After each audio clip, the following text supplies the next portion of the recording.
Hey everyone, Tony Winston here for Jazz Piano College. Going to cover the minor 251 today, and it's a lot like a major 251. The main difference is that the one chord is going to be some kind of a minor chord, and it could be either a minor 6 or a minor major 7. Those are very similar, or it could be, the one chord could be a minor 7th chord. So let me just kind of show you the difference, and I also will show you, where these things typically occur in songs and a good way to practice them. So, typical minor 251 will have a minor 7 flat 5 chord for the 2 chord.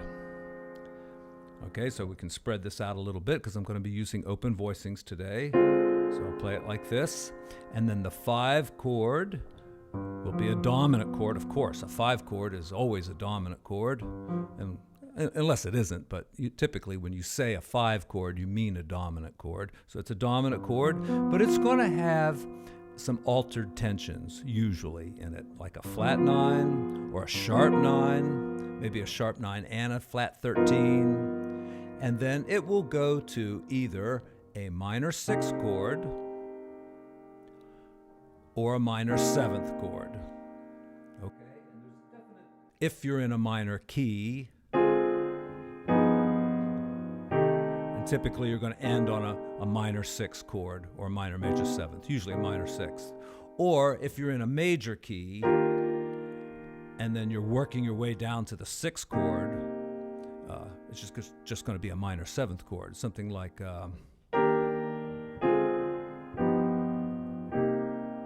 that. So typically, when you hear the minor 7 flat 5 going to a dominant chord, your next chord is going to be a minor chord, but not always. They can go anyway. There are no real hard and fast rules. When you do something that's not expected, sometimes it sounds pretty good. I do want to thank my Patreon subscribers. I didn't put up anything for Patreon folks last month in March, and so I don't think anybody got charged. But this month I will put up something for you all, and I really appreciate everybody in the midst of this pandemic, still supporting me on Patreon. It means a lot, and I really do appreciate it. And for the rest of you folks, I appreciate you tuning into the channel, and just hit the subscribe button or give me a thumbs up or a comment or something like that so I know you're out there. Okay, thanks so much, and let's get to work on these minor 251s. I've written out a few open voicings that we can do, and I took them mostly from songs.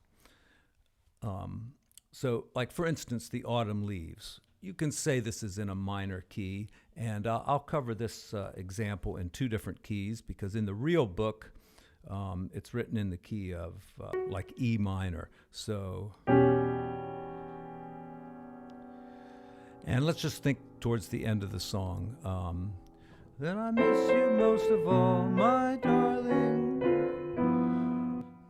Autumn leaves start to fall. Okay, so let's take a look at this. It's F sharp minor with a flat 5. And then, now this is so typical. You're going from a root and a 7th to a root and a 3rd. That's really basic stuff there. And then the right hand is filling out the rest of the chord with the 3rd, the 5th, flat 5, and the root. And then here, I just move up to this stack of fourths because it gives me B7, sharp 9, flat 13. And then I'm going to end on a E minor 6. So here's how I'm going to practice it. All right, I'll do it up an octave higher. Now, if I want to practice it kind of through the cycle, what I can do is turn this chord into a minor 7 flat 5. So I'm going to raise this one and lower that one. And then do the same thing again. Okay? So I ended on D minor 6. Now I'm going to make that D minor 7th and flat the 5. And then, here's my G right here, and here's my fourths. I keep this note the same, just look for fourths.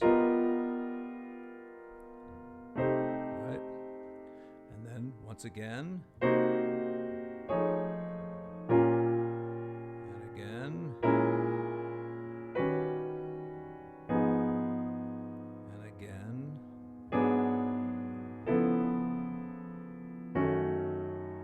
I think this is where I started on F sharp minor 7 flat 5,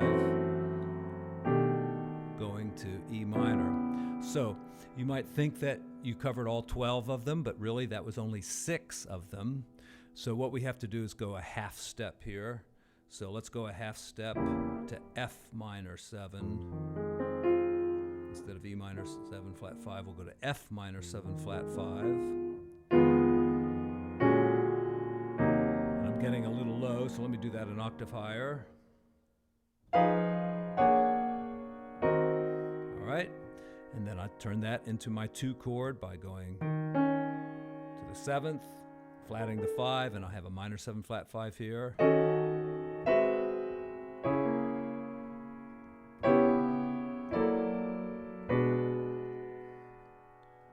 Here's a real easy one, B minor 7. Right, all white keys, B minor 7 flat 5. And you know, another term for this is the half diminished chord.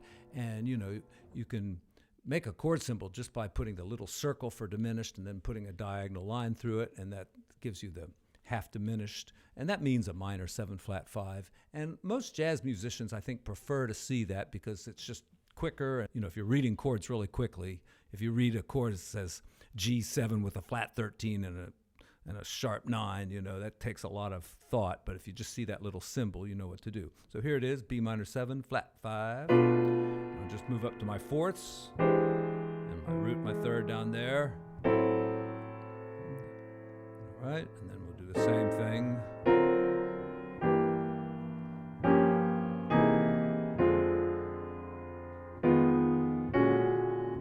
I think that's where I started, and that covers all 12 of them. I love to practice these things with little melodies, so I thought the song You Don't Know What Love Is a really good way to do that. So there's a place where it goes right like that. So here we could take this, G minor 7, and then like that. We've got the flat 9 and the flat 13. And you know, it could have ended on a minor 7th, but I think the minor 6 works pretty well here. And you know, like I say, that's kind of typical when you're in a minor key. So why don't we try that a little bit? We'll start with this. Root is on top. We'll go up the scale. You know, it's F minor scale. And then let's see, how would we practice this through the cycle? Well, just let's do all 12 keys. We'll just go up a half step.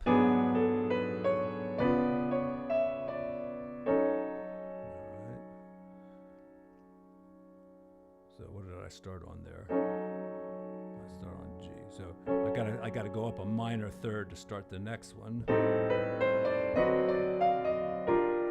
Minor 6, okay. Thinking up a minor 3rd, so I'm gonna end up in A flat, and root's on top. Gotta make sure that flat 5 is in there. All right, so that's one way you can practice them. Let's look at a few songs where you do a minor 2-5-1, but you end on a minor 7th instead of a minor 6. And as I went through the real book, I found many more examples of this because, you know, most jazz standards are in major keys, and where it typically happens is, you know, if you're in the key of E flat, you know, and you want to get down to the 6th chord, a way of doing that is to go like that, with a minor 7 flat 5, a dominant chord, usually altered, and then down to the minor 7th. And so let's see, Body and Soul does that. So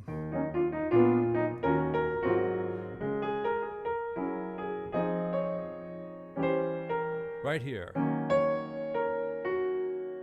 See, I'm in the key of D flat and I'm up on the 2 chord. But now I go down to C minor 7 flat 5, and then an F altered, and then into a B flat. That's the 6th chord. There's the 2 chord and the 5 chord. Right? right? So let's take a look at that. All right, so here's my minor 7 flat 5. I've got the root, the flat 5, 7, a third, and an 11 on top. It's like a fourth, but it's an 11th.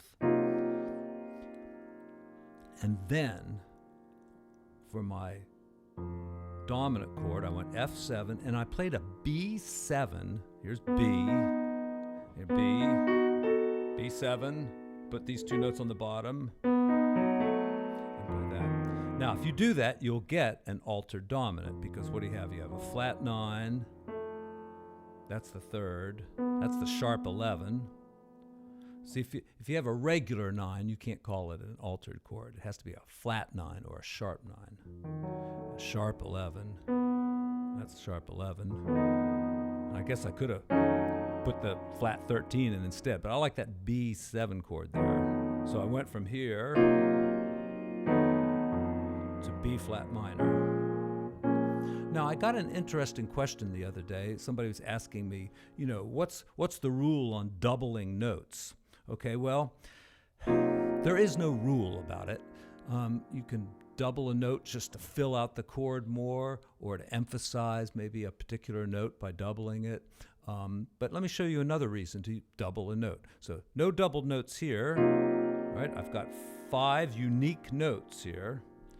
Here I've got a 6-note chord, and one of them is doubled. And then I get to B flat minor. Now, from a 6-note chord, if I went to this, that's only 4 notes. So it sounds a little empty. It sounds a little plain. Just go to there. So I just put the root in, and that filled it out a little bit. Now, I could have maybe put the 9 in. I have to be sensitive about that because it's very close to the melody. So.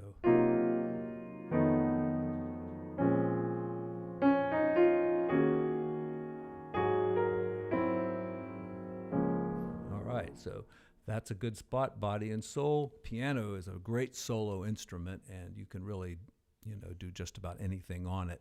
And I was thinking that, if you're playing a bass line and you want to play one of these minor 2-5-1s, it's really easy to do if you use these rootless voicings that I've talked about so many times, and I call them box voicings also, because we analyzed them in a box a long time ago. And so let's do like a minor 2-5-1 here in C, and I'll use this. All right, now that's a typical box voicing that you can use for rootless voicing. You can use for B flat 7th.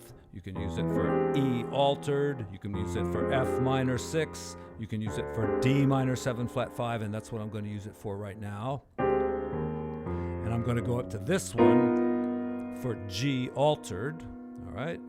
Now notice the bass went a 4th up, and this only went a minor 3rd up, or you could say the bass went a 5th down too if you want. This just goes up by a minor 3rd, and then you have to switch to a different box voicing here to get the minor 6-9 chord. So again.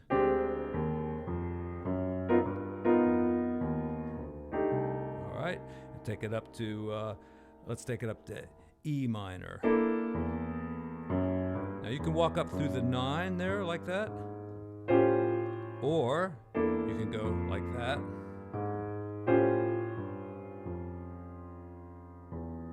All right, and there's other ways to do this. You could go down this way. See?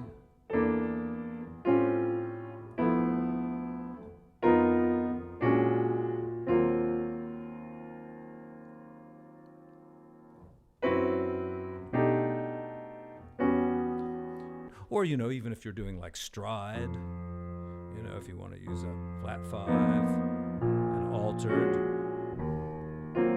use some really hip voicings up there. Let's see, did I have anything else? There's a lot of deceptive ones, deceptive 2-5-1s, and they're not deceptive like they would go from, like, say, if it totally went to a different chord there, a 2, 5 to something besides a 1, that's what you would call a deceptive cadence. But what I'm talking about is when you hear that minor 7 flat 5, and then you hear the altered dominant, and then you expect the minor, but you get a major. And it happens a lot. Or you could do the same way. You could like have a minor at 7, you're expecting a major 2-5-1 now, and you have, say, an unaltered dominant, and then it goes to a minor chord. It happens, not as often as the more typical way. Like if you have the altered chord, that's more likely to go to a minor 7. Okay, and where does that happen? There's so many songs that happens in. Alone Together, right?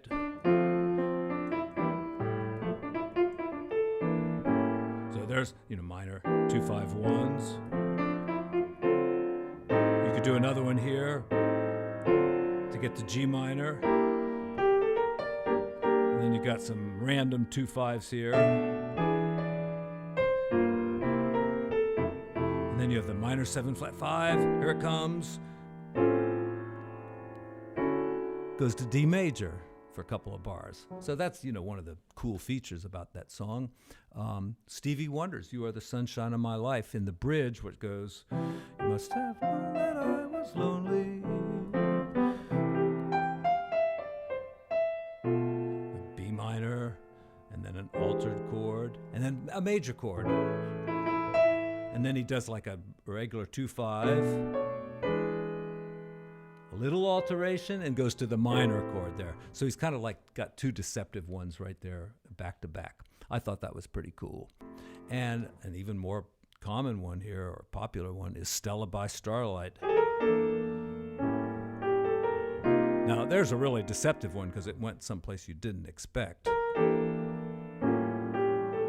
Didn't go to D, went to C. But listen to the end.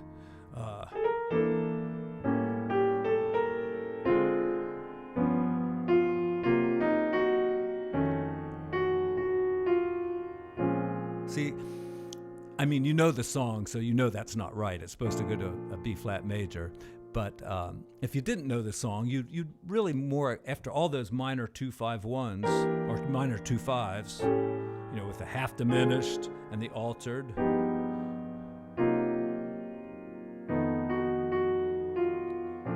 to a major. So that's nice. Okay, once again, I've got my work cut out for me. Here's my notes. Just scribbled on that page, and a few songs written down here. But I'll clean this stuff up for you by going up to the editing suite. And of course, there's a free PDF down below, and you can print that out at any time. Or just, even open it up in a different window and just look at it if you want to. So that's all for today, folks. Stay well, stay safe, keep tuning in, and thank you so much. See you again. Bye.